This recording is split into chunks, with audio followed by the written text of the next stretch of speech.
আসসালামু আলাইকুম ওয়া রাহমাতুল্লাহি ওয়া বারাকাতুহু। মুআজ্জাজ উলামা ইকরাম, আমাদের নিবন্ধন ১৯ এর নতুন একটি বেচ আজকে আমরা ক্লাস শুরু করেছি। এটা আমাদের প্রথম ক্লাস। এটা ১৯তম নিবন্ধনের খ বেচ। ইতিপূর্বে আরেকটি বেচ চলতেছে, যিনারা ৩ মাস যাবৎ ক্লাস করতেছেন। এখন থেকে ৪র্থ মাস শুরু হয়ে গেছে। ইনশাআল্লাহ আমি আমার ক্লাসের প্রথমে আপনাদের কিছু নসিহত করতে চাই। নসিহত করার পরে আমি আমার মূল আলোচনা চলে আসব। ওলামায়ে হযরত, আমি যে বিষয়গুলো আলোচনা করব, এই সমস্ত বিষয়গুলো যদি আপনারা কেউ না বুঝেন আমাকে বলবেন ইনশাআল্লাহ। যদি এমন হয় আমি একটা জিনিস একটা বিষয় আলোচনা করতেছিলাম, আপনি বুঝেন নাই, তো বুঝেন নাই বিধায় আপনি সামনে এগিয়ে গেলেন না, এটা কখনো হবে না। বরং আপনি একবারের জায়গায় ১০ বার বলবেন, আমি আপনাকে ১০ বার বুঝাতে বাধ্য। এর প্রয়োজনে এমনটা না হয় আপনি বুঝেন নাই আমি এগিয়ে গেছি, এমন যেন না হয়। আর এমন যেন না হয় যে আমি একটা নিয়ম বলছি বা একটা কিছু আমি বলছি, আপনি মুখস্থ করছেন। না, মুখস্থ বলতে কোনো কিছু না, আপনি মুখস্থ করবেন না। বিশেষ করে আমার কাছে প্রত্যেকটা বিষয় আপনি ভালো করে বুঝবেন ইনশাআল্লাহ।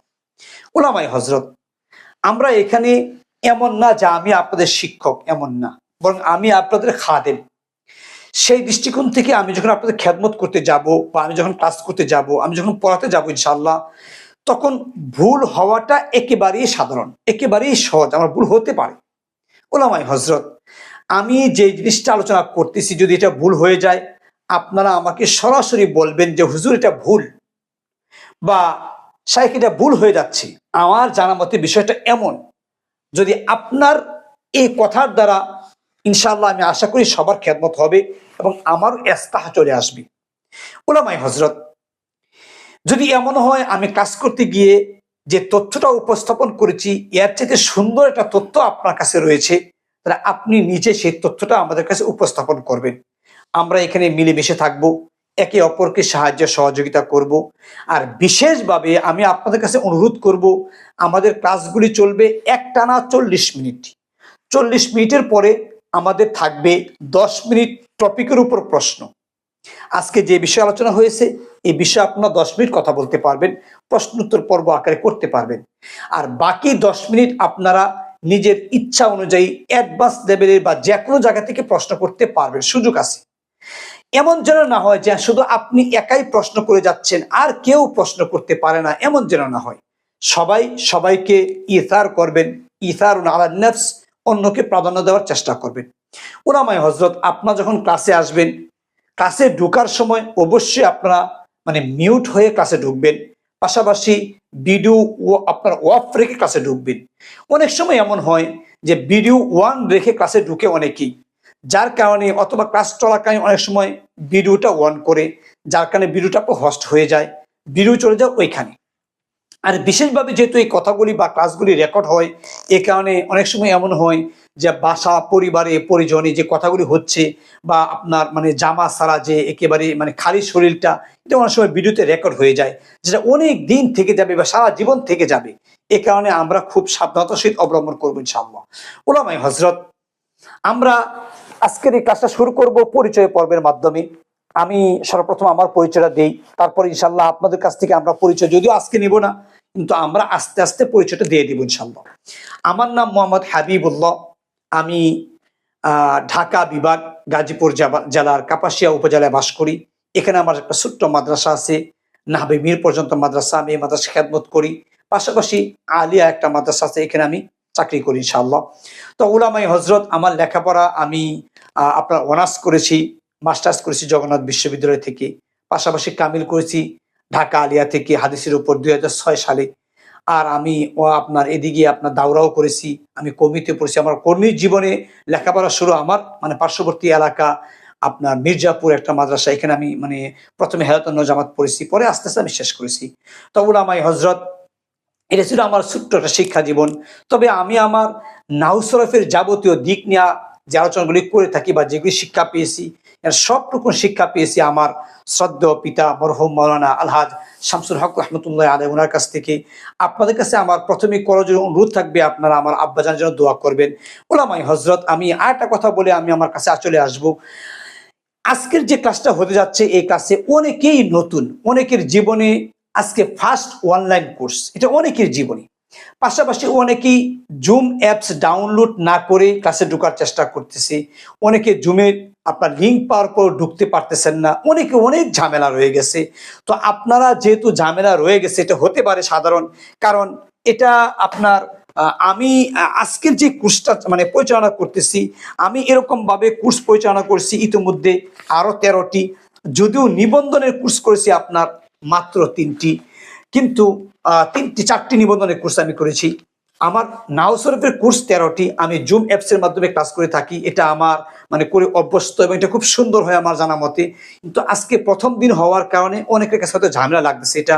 তো আপনারা যে কোনো ঝামেলায় আপনি ঢুকতে পারতেছেন না, ক্লাস করতে পারতেছেন না, দেখতে পারতেছেন না, ভিডিওতে সমস্যা হচ্ছে, এগুলো হতে পারে, সামনেও হবে, এইগুলো আপনারা মানে সমাধান করার জন্য আমাদের অফিস সহকারী মোহাম্মদ আরিফ ভাই আপনাদের মানে খেদমতে নিয়োজিত থাকবেন। তাকে আপনারা ফোন করবেন, যা কোনো সময় জানবেন।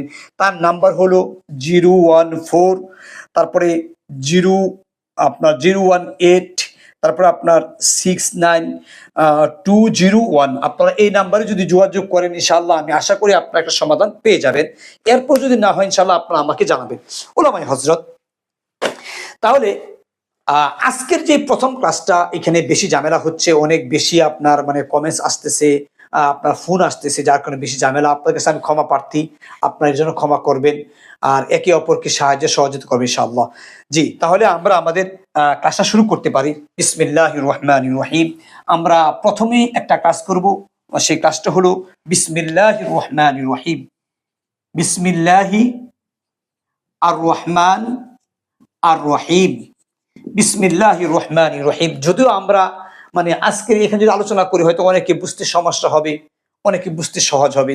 ওলামায়ে হযরত, আপনারা জানেন যে নবীজি একটা হাদিসের মধ্যে বলছেন, কুল্লু আমরিন দিবান লাম ইউবদা বিবিসমিল্লাহ বিহামদিল্লাহ। মানে বিভিন্ন হাদিসে বিভিন্ন কিতাবে বিভিন্ন রকমের ইবারত আসছে, মানে আল্লাহ তাআলার নাম না নিয়া, প্রশংসা না করে যদি কেউ মানে কোনো কিছু শুরু করে, সেটা কখনোই সুন্দর হয় না, বরকত শূন্য হয়ে যায়। এখানে আমরা প্রথমেই বিসমিল্লাহ লিখেছি। ওলামায়ে হযরত, এবার আপনি আসেন যে এখানে প্রথম হারফে জার হলো বা। বা এর নাম কি? হারফুন জাররুন। দেখেন, হারফুন শব্দের অর্থ হলো অব্যয়। অর্থ কি? অব্যয়। আর জাররুন শব্দের অর্থ হলো আপনার আকর্ষণকারী। অর্থ কি একটু বলবেন? আকর্ষণকারী। আকর্ষণকারী। যদি আপনাকে জিজ্ঞাসা করা হয় যে হারফুন জার অর্থ কি, এটা এমসিকিউ আসতে পারে। হারফে জার অর্থ হলো জের প্রদানকারী, এমনটা হতে পারে। হারফে জার অর্থ হলো আপনার মানে আকর্ষণকারী, এরপর মানে হতে পারে। তাহলে হারফে জার সম্পর্কে যদি জিজ্ঞাসা করে আপনি বলবেন হারফে জার অর্থ কি? আকর্ষণকারী অথবা নিচে আকর্ষণকারী। কি বলছি? মানে নিচের দিকে আকর্ষণকারী, যেটা নিচের দিকে টানে। এই কারণে হারফে জার সবসময় তার পরের শব্দকে কাসরা বা জের দিয়ে থাকে, অথবা এর পরের শব্দকে হালাতে জার দিতে নিয়ে আসে। ওলামায়ে হযরত, তো এখানে আমরা পড়ছি বিসমিল্লাহির রহমানির রহিম। এই প্রথম যে বাটা আসছে, এই বাটা হলো হারফুন জার। বাটা কি? হারফুন জার। তো হারফে জার অর্থ কি? মানে নিচে আকর্ষণকারী অব্যয়, যে হরফ তার পরের শব্দকে কাসরা বা জের দিয়া থাকে তাকে হারফে জার বলে। আপনি আসেন, হারফে জার কতটি? হারফে জার সর্বমোট 17টি। এটা আজকে আমাদের আলোচ্য বিষয় এরকম না। আমাদের প্রথম হরফ হলো বা। তো আমরা পড়ছি কি? বাও, তাও, কাফ, লাম, ওয়াও। এরপরে যেগুলি আছে এর প্রত্যেকটা একাধিক হরফ। যেমন অওয়ার পরে আছে মুনজু, মুস, খলা, রুব্বা, হাসা, মিন, আদা, ফি, আন, আলা, হাত্তা, ইলা। সবগুলি আপনার কি মানে একাধিক বর্ণ দিয়ে গঠিত। আর এই 5টা হলো এক বর্ণ দিয়ে সব মানে গঠিত, একক বর্ণ। এখন কথা হচ্ছে আমরা যে হরকতগুলি দিয়েছি এই হরকতগুলি কি ঠিক আছে কিনা? না। দেখেন, বা হারফে জারের হরকত হলো সব সময় কাসরা বা জের। মানে বা এটা হলো বি দিয়া, বা দিয়া না। আমরা কিন্তু বা বলে থাকি, এটা মানে হরফ হিসেবে বলে থাকি। তাহলে যেমন বিসমিল্লাহ, বা জের আছে, কাসরা আছে, এটা জের দিয়া পড়বেন। তা জবর দিয়া পড়বেন, কা জবর দিয়া পড়বেন, লাম জবর দিয়া পড়বেন, পাশাপাশি জের দিয়া পড়বেন। লাম জবর দিয়া পড়বেন, আবার জের দিয়া পড়বেন। উলামায়ে হযরত দেখেন, আপনি লামের হরকত দুইটা। এক নাম্বার হলো জবর দিয়া পড়বেন যখন দেখবেন যে লামের পরে কোনো একটা ইসিম আসছে। কি আসছে? ইসিম আসছে। যদিও ওইটা ইসিম মানে ইসমে আলাম বা যে কোনো ইসিম আসছে, আপনি জবর দিয়া পড়বেন। যেমন আপনার মানে জেড দিয়া পড়বেন। যেমন মনে করেন লিল লিল মাদরাসা, লিল মাদরাসা, এখানে আপনি যে লাম জেড দিয়া পড়ছেন। তো এভাবে লিল্লাহ, লিল সাজাত, লিল বাইত, সব জায়গায় লাম জের লি। আর যদি লামের পরে যদি আপনার কি আসে, লামের পর যদি আপনার মানে জমির যদি আসে, যে কোনো জমির যদি আসে, জয়েদ মিম ইয়ার জমির যদি আসে, সেক্ষেত্রে আপনি লামে জবর দিয়ে পড়বেন। যেমন লাহু, লাহুমা, লাহুম, লাকা, এইভাবে আপনি মানে লানা, সব জায়গায় কি দিয়া পড়বেন? আপনি জবর দিয়া পড়বেন। যদিও ওয়াহাদে মুতাকাল্লিমের লামটা জিয়াদ দিয়া পড়তে হয়, লি সেটাও পড়তে হয় এই কারণে যেহেতু ইয়া আছে, ইয়ার পূর্বে জিয়াদ দিয়া পড়তে হয় এই কারণে জিয়াদ। কিন্তু জমির পূর্বে লাম আসলে কি জবর দিয়া পড়বেন। এরপরে আসছে আমাদের ওয়াও, ওয়াও কাসমিয়া, এই ওয়াওটা সবসময় জবর দিয়া পড়তে হয়। উলামায়ে হযরত আমরা মোটামুটি একটু বুঝতে পেরেছি। এবার আপনি আসেন যে যেহেতু আমাদের প্রথম ক্লাস, আমি আপনাদেরকে আবার মানে আনমিউট করব বা আপনারা কথা বলতে পারবেন, সুযোগ থাকবে ইনশাআল্লাহ। ওলামায়ে হযরত দেখেন, এখানে যে আমি লিখলাম বিসমিল্লাহির রহমানির রহিম, এটাকে লেখার পদ্ধতি কি? লেখার পদ্ধতিকে আরবিতে বলা হয় রসমুল খত্তি। কি বলা হয়? রসমুল খত্তি। আমি আপনাদের মানে একটা কথা বলি, সেটা হলো যদি আপনারা মনে করেন যে আমাদের পরীক্ষা হবে এমসিকিউ, তো আপনি নাহু সরফ নিয়ে আলোচনা করতেছেন, কিভাবে সমাধান দিবেন? ওলামায়ে হযরত আপনারা সবর করবেন, ধৈর্য ধরবেন ইনশাআল্লাহ। যেহেতু আমি আপনাদের দায়িত্ব নিয়েছি নিবন্ধন পরীক্ষায়, ইনশাআল্লাহ সফলতার জন্য দায়িত্ব নিয়েছি। সফলতা দেওয়ার মালিক আল্লাহ তাআলা, কিন্তু যাবতীয় খেদমত আমি করবো ইনশাআল্লাহ। আপনি নাহু সরফ পড়েন, একটা সময় এমন হবে যে আপনাদেরকে পৃষ্ঠার পর পৃষ্ঠা, বইয়ের পরে বই এমসিকিউ দেওয়া হবে এবং সেকেন্ডে সবকিছু করতে পারবেন ইনশাআল্লাহ। এই আত্মবিশ্বাসটা আপনারা আমার প্রতি রাখেন, আমি এই ব্যবস্থা করব। যদি এমন হয় যে আমি মানে নাহু সরফ পড়াইতে যাইয়া আপনাদেরকে এমসিকিউ পড়াইতে পারলাম না, এমন যদি হয়ে যায়, আমি আপনাদেরকে দিনে রাতে সময় দিব। এমনকি দিনের বেলা নিজে ক্লাস করে করে আপনাদেরকে আমি আপলোড করব। সেই কাজটা আপনারা দেখবেন। এরপর আমি আমার দায়িত্ব পালন করব। আপনারা আমার উপর আত্মবিশ্বাস রাখবেন ইনশাআল্লাহ। এটা আমার দাবি থাকবে যে আপনারা আত্মবিশ্বাস রাখেন। আমি কখনোই ফেল করি নাই, বা আমার কাছে এমনটা হয় নাই যে আমার দ্বারা কেউ অকৃতকার্য হয়ে গেছে, এমনটা ইনশাআল্লাহ হয় নাই। আপনারা আমার প্রতি অবশ্যই আত্মবিশ্বাস ও মোহাব্বত, ভালোবাসা রাখছেন, আসি বিদায় আপনারা আসছেন। উলামায়ে হযরত তাহলে আমরা কি বলছি? রসমুল খত, লেখার একটা পদ্ধতি। দেখেন বা হারফে জার, এখানে বাকি হারফে জার। তো হারফে জারের বা শব্দটা কি ছিল? ইসমুন, আলিফ সিন মিম, ইসমুন, আলিফ সিন মিম ইসমুন।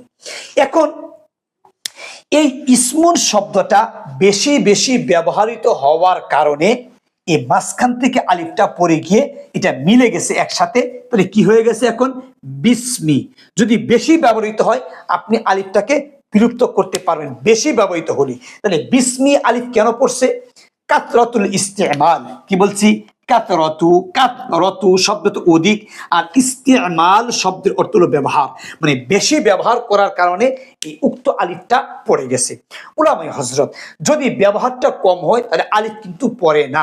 যেমন দেখেন ইকরা, ইকরা বিসমি, ইকরা বিসমি রাব্বিকাল্লাযী খালাক, ওইখানে দেখবেন আপনার এই আলিফটা রয়ে গেছে। তাহলে এটার ব্যবহার, এটার তুলনায় এটার ব্যবহারটা কম বিদায় এখানে আলিফ রসমুল খত রয়ে গেছে, আর এটা ব্যবহার বেশি বিদায় আলিফটা পড়ে গেছে। তো এখানে যে আলিফটা ছিল, এই আলিফটার নাম কি? আপনারা জানেন এই আলিফের নাম হলো হামজাতুল ওয়াসলি। যদি আমি আপনাকে জিজ্ঞাসা করি হামজাতুল ওয়াসলি কাকে বলে? উলামায়ে হযরত আমরা কিন্তু এখনো আমাদের মূল কাজ শুরু করতে পারি নাই, কারণ আমাদের মূল কাজ হবে হরফের উপর। কিসের উপর? হরফের উপর। কিন্তু যেহেতু আল্লাহ নবী বলছেন যে কেউ যদি বিসমিল্লাহ না বলে শুরু করে বা মানে তাহমিদ দ্বারা শুরু না করে, তাহলে এই কাজটা বরকতশূন্য হয়। শুধু এই কারণে আমি এটার উপর সামান্য একটু আলোচনা করতেছি। উলামায়ে হযরত আপনি আসেন যে হামজাতুল ওয়াসলি, হামজাতুল, হামজাতুল ওয়াসলি। দেখেন যদি আপনাদের নিবন্ধন পরীক্ষা আসে হামজা ওয়াসল কাকে বলে, আমরা এগুলো সব এমসিকিউ আকারে করব, বা আপনারা নিজেরা যারা গ্রুপে আছেন অনুগ্রহপূর্বক এমসিকিউ তৈরি করবেন। আমি যা ক্লাস করি এখান থেকে এমসিকিউ তৈরি করবেন। ভাই আপনি যদি একটা করেন, আরেক ভাই যদি আরেকটা করে, আরেক ভাই যদি আরেকটা করে, তাহলে হয়ে যাবে। কারণ আমাদের এখানে প্রায় 150-র উপরে উলামায়ে কেরাম আছেন, তো প্রত্যেকে যদি একটা করে করেন 150 হয়ে যাবে। আপনাকে ঠেকানোর মতো কেউ নাই ইনশাআল্লাহ। আল্লাহ তাআলা আপনাকে অবশ্যই রহম করবেন। উলামায়ে হযরত, হামজাতুল ওয়াসল কাকে বলে? আমরা অনেকেই মনে করি হামজা ওয়াসল মানে হলো ওয়াসল হামজা, ওয়াসল মানে চলতে পারে না, ওয়াসল মানে অসুস্থ, ওয়াসল মানে জয়ীফ। আসলে কিন্তু এটা কিনা হামজা ওয়াসলের সংজ্ঞা না। তো হামজা ওয়াসল এর সংজ্ঞা কি আপনি দেখেন। আল ওয়াসলু এই শব্দের অর্থ হলো পৌঁছা। অর্থ কি? পৌঁছা। এটা আপনারা জানেন যে ওয়াসালা ইয়াসিলু এটা অর্থ কি? পৌঁছা, মানে বুলুগ যেটাকে বলা হয়। বুলুগ, বুলুগ মানে কি? পৌঁছা। তাহলে ওয়াসালা ইয়াসিলু এর অর্থ কি? আল বুলুগ, পৌঁছা, কোন জায়গায় পৌঁছে যাওয়া, কষ্ট হওয়া। তো এই ক্ষেত্রে হামজা ওয়াসল কেন বলা হয় দেখেন। আমি যদি বলি যে তানসুরু, তান, তানুন জবর তান, সৎপেশ সু, রপ্পেশ উরু, তানসুরু। এবার আপনি ফেলে মুজারে থেকে আমর করবেন। একটা কথা শুনেন, আপনি ফেলে মুজারে থেকে আমর করবেন, তো আমর করতে গিয়া আপনি আলামতে মুজারে ফেলে দিলেন। তো আলামতে মুজারে যখন আপনি ফেলে দিছেন, তো ফেলে দেওয়ার কারণে এখন কথা হচ্ছে, ফেলে দেওয়ার কারণে এখানে কি আনতে হবে? আলিফ আনতে হবে। কেন আপনি আলিফ আনবেন কেন?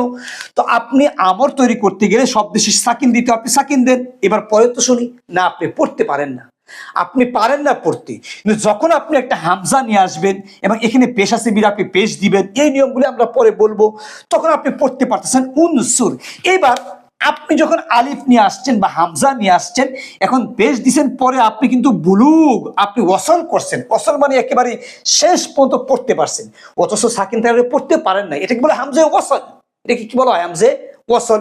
যেমন দেখেন, আমি যদি বলি আল কলাম, আল কলাম, উলামায়ে হযরত, আমাদের ক্লাস কিন্তু হরফের উপরে। আমি আলোচনা করবো, একটা সংক্ষিপ্ত ভাবে করব, যেহেতু এটা আমাদের প্রথম ক্লাস। আল কলাম, তো এখানে আলিফ কি হামজা ওয়াসল কিনা? হ্যাঁ, হামজা ওয়াসল, হামজা ওয়াসল। তো হামজা ওয়াসল কিভাবে? হ্যাঁ, এটা ব্যাখ্যা সামনে আসবে। দেখেন, এই যে আপনি যদি যদি আপনার কাছে আমার দাবি, সেটা হলো এটা কোন প্রকার মারেফা বলেন? মারেফার তো প্রকার আছে, আলম, জমির, আসমে ইশারা আছে, মৌসুলা, মুযাফ, মুআররাফ বিল্লাম আছে কিনা? তো এটা কোন প্রকার মারেফা? এটা হলো মুআররাফুন বিল্লাম। একটু খেয়াল করবেন উলামায়ে হযরত, মুআররাফুন বিল্লাম। তো মুআররাফ মানে কি? মারেফা করা হয়েছে। বিল্লাম মানে কি? লাম দ্বারা। বলেন আমার সাথে, বলেন ইনশাআল্লাহ। তাহলে মুআররাফুন মানে মারেফা করা হয়েছে, বিল্লাম মানে লাম দ্বারা। তাহলে লাম দ্বারা মারেফা করছেন। এই যে লাম, এই যে লাম, এই যে লামটা আছে, এই লাম দ্বারা আপনি মারেফা করছেন, মানলাম। তাহলে আলিফটা কিসের? কিসের আলিফ? আলিফটা কোত্থেকে আসলো? এগুলি বুঝতে হবে। তাহলে এই লামটা কিসের? মুআররাফ বিল্লাম, লাম দ্বারা আপনি মারেফা করছেন। তাহলে আলিফটা কেন আসলো? হ্যাঁ, মুআররাফ বিল্লামের, মুআররাফ বিল্লাম এর এই আলিফ মানে লামটা থাকে সবসময় সাকিন, এটা মনে রাখবেন। তাহলে মুআররাফ বিল্লামের লামের হরকত কি বলছি? সাকিন, সবসময় জজম থাকে, সাকিন থাকে।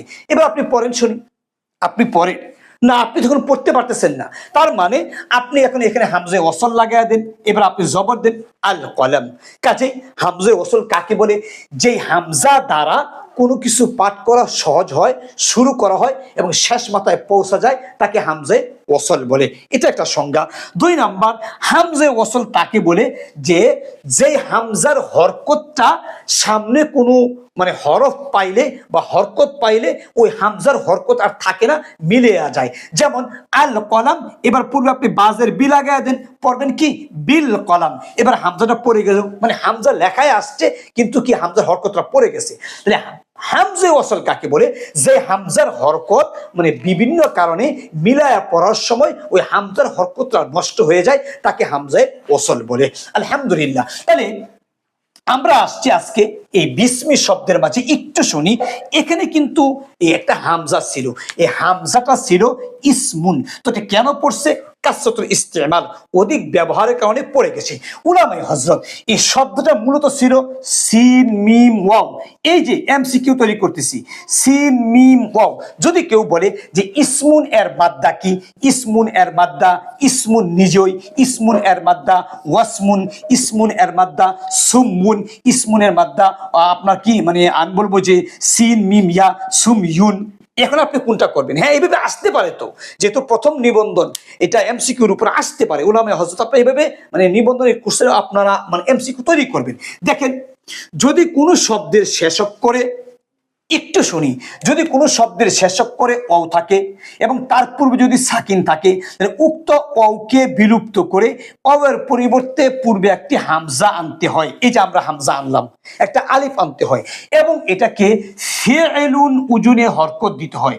ফাআইন জের ফিআলাম দুই পেশ নুন, ফিআলুন এই ওজনে হরকত দিতে হয়। যেমন ইসমুন, যেমন ইসমুন। যদি আপনি ক্লিয়ার ভাবে না বুঝেন, আমি আরেকটা উদাহরণ দেই। যেমন মনে করেন আমরা বলতে কি যে ইবনুন, আলিফ বা নুন, ইবনুন। ইবনুন অর্থ কি? ছেলে। তো ইবনুর আসলে মূল অক্ষর কি আপনারা জানেন যে বানু ইসরাইল, মানে আমরা যেটাকে বলে থাকি বানি ইসরাইল, মানে মূল হলো বানুন ওয়াও, বানউন।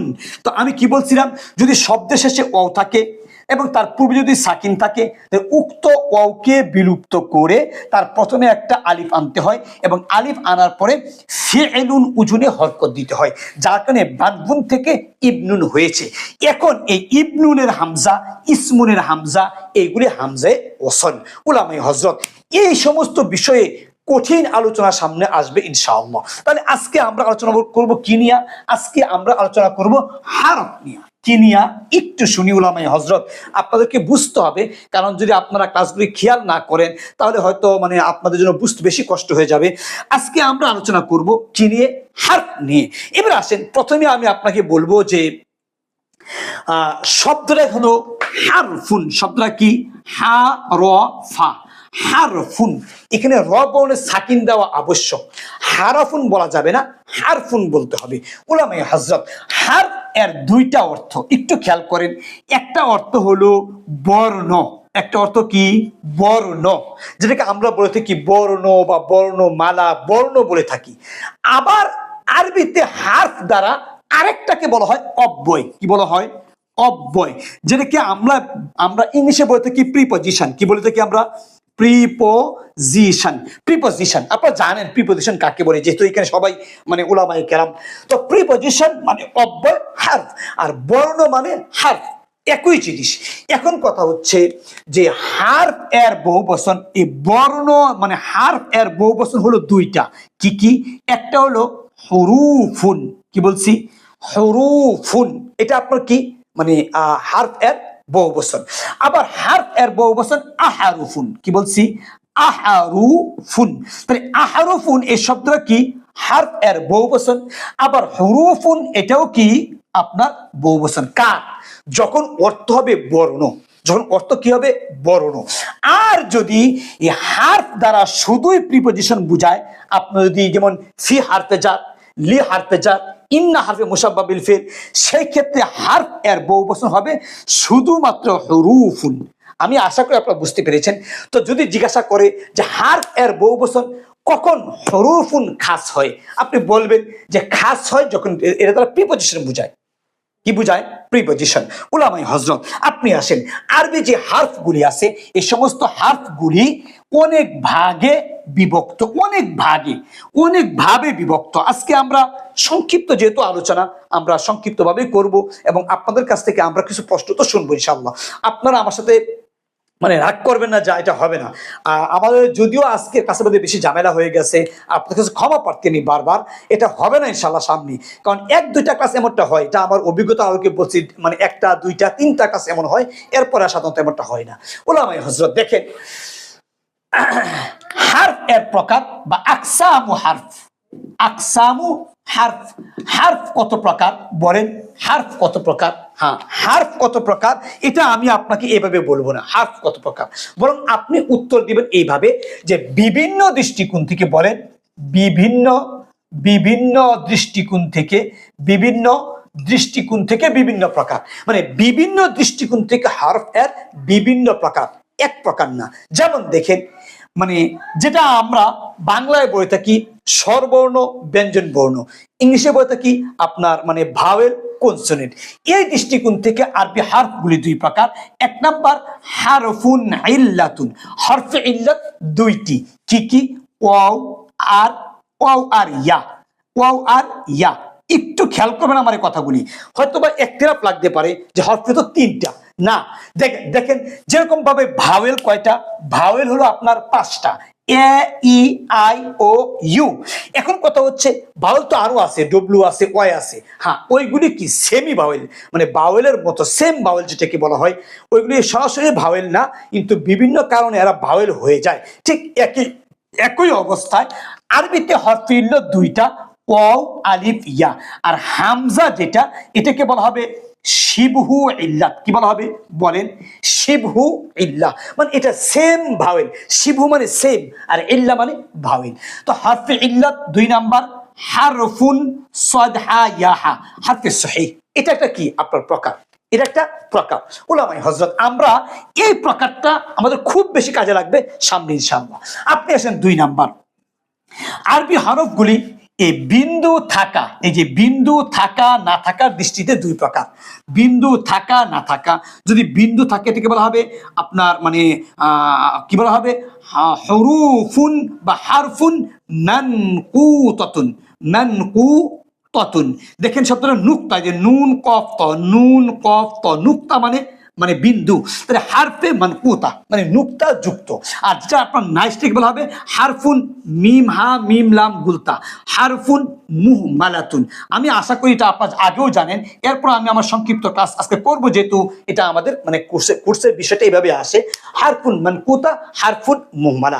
আপনি আসেন উচ্চারণের দৃষ্টিতে, খুব খেয়াল করবেন, উচ্চারণের দৃষ্টিতে আরবিতে হরফগুলি বিভিন্ন প্রকার। হরফে হালকিয়া কণ্ঠবর্ণ, হরফে সাফাইয়া উষ্ঠবর্ণ, হরফে লাহবিয়া তালুবর্ণ, এইভাবে হরফের আরো অনেকগুলি প্রকার আছে এখানে, মানে এগুলি তাসবিদের ভাষায়, যেটা আমি এখানে লেখার প্রয়োজন মনে করি না।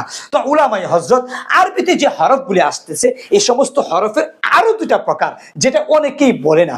এর একটা প্রকার হলো, শুনবেন, হারফুন তাসহিলুন, হারফুন তাসহিলুন। তো অনেকে বলে থাকে যে হারফুন তাসহিলের আরেকটা নাম হলো হারফুন জিয়াদা। কি বলেন? হারফুন তাসহিল বা হারফুন জিয়াদা। আর বাকিগুলিকে বলা হয় হারফুন তাসাদ আইন ইয়াবা, হারফুন তাসঈব। কি বলা হয় বলেন? হারফুন তাসঈব। হরফে তাসঈব কাকে বলে? কঠিন বর্ণ। এবার কিভাবে চিনবেন? আমি সহজে বলি যে আল ইয়াউমা, আল ইয়াউমা তানসা, আল ইয়াউমা তানসাহা, আল ইয়াউমা আজকেই, আজকেই, তানসাহা বলে গেলে তার মানে হরফে জিয়াদা, হরফে তাসহিল হইল আলিফ, হরফে তাসহিল লাম, হরফে তাসহিল ইয়া, হরফে তাসহিল ওয়াও, হরফে তাসহিল মিম, হরফে তাসহিল তা, হরফে তাসহিল নুন, হরফে তাসহিল সিন, হরফে তাসহিল হা। এই কথাগুলি আপনি যদি ভালো করে বুঝতে পারেন, আপনি ইলমের জগতে ডুব দিতে পারবেন ইনশাআল্লাহ। এই কথাগুলো যদি বুঝেন, ইলমের জগতে আপনি ডুব দিতে পারবেন। এবার আপনি আসেন হরফে তাসঈব কাকে বলে? এখানে 9টা বর্ণ আছে। এই 9টা বর্ণ ব্যতীত বাকি যে বর্ণগুলি আছে, যেমন বা আছে, হ্যাঁ, যেমন আপনার ত আছে, যেমন হা আছে, এইগুলি হরফে তাসঈব। তো আমি আশা করি আপনারা সহজে বুঝতে পেরেছেন যে এইগুলি হরফে তাসহিল, বাকিগুলি কি হরফে তাসঈব। উলামায়ে হযরত, খুব খেয়াল করবেন। যে কি খেয়াল করবেন? দেখেন, আমি যদি আপনাকে বলি যে, একটু শুনি, আমি যদি আপনাকে বলি যে ফাআলা, এটা ফেলে মাজি ফাআলা, তো এটার মুজারি কি? আপনি বলবেন ইয়াফআলু। এটা মুজারি কি? তাফআলু। এটা মুজারি কি? আফআলু। এটা মুজারি কি? নাফআলু। আমি যদি আপনাকে প্রশ্ন করি, ভাই আপনি ফেলে মাজি থেকে মুজারি করার জন্য আলিফ নিয়ে আসলেন, তা নিয়ে আসলেন, ইয়া নিয়ে আসলেন, নুন নিয়ে আসলেন, এগুলো কোথায় পাইলেন? কেন আনলেন? আপনি তো মুজারি করার জন্য লাম আনতে পারতেন, মুজারি করার জন্য তো আনতে পারতেন, মুজারি করার জন্য সিন আনতে পারতেন, কেন আনলেন না? এটা মানে এই প্রশ্নের সহজ সমাধান হলো যে এই যে বর্ণগুলি আছে হরুফুত তাসহিল, এই সমস্ত বর্ণ দ্বারা বিভিন্ন কাজ করা হয়। এরা উপসর্গ অনুসর্গের মতো কাজ করে। কিসের মতো? উপসর্গ অনুসর্গের মতো কাজ করে। যেমন দেখেন এখানে এই যে আলিফ আছে, এই যে আলিফ, এখানে তা আছে, এই যে তা, ইয়া আছে, এই যে ইয়া, নুন আছে, এখানে নুন আছে, মানে সব এখান থেকে আসবে। আপনি আসেন ইস্তান সরা, ইস্তান ইস্তানসরা, ইস্তানসরা মূল অক্ষর কি? নুন সদ র, এটুকু মূল অক্ষর। অতিরিক্ত অক্ষর কি আছে? আলিফ আছে, সিন আছে, তা আছে। এখানে আছে কিনা? আলিফ আছে, সিন, এই যে সিন আছে, তা আছে। মানে এই 9টা বর্ণ ছাড়া আরবি ভাষায় কোনো শব্দ গঠিত হয় না, কোনো বাপ তৈরি হয় না, কোনো জিয়াদা হয় না, কোনো কিছু হয় না। কাজে এদের ব্যবহারগুলি আমরা সামনে জানবো ইনশাআল্লাহ। তো আরবি এই হরফগুলি বিভিন্ন দৃষ্টিকোণ থেকে বিভিন্ন প্রকার। ওলামাই হযরত, যেহেতু আমাদেরকে পিডিএফ লিখতে হবে, এই কারণে পিডিএফ দেওয়া হয়তো বা একটু দেরি হতে পারে, আপনারা কষ্ট নেবেন না, সব পেয়ে যাবেন ইনশাআল্লাহ। তাহলে আজকের জন্য এই ক্লাসটা এখানে শেষ করতে চাই। আসসালামু আলাইকুম রহমতুল্লাহ।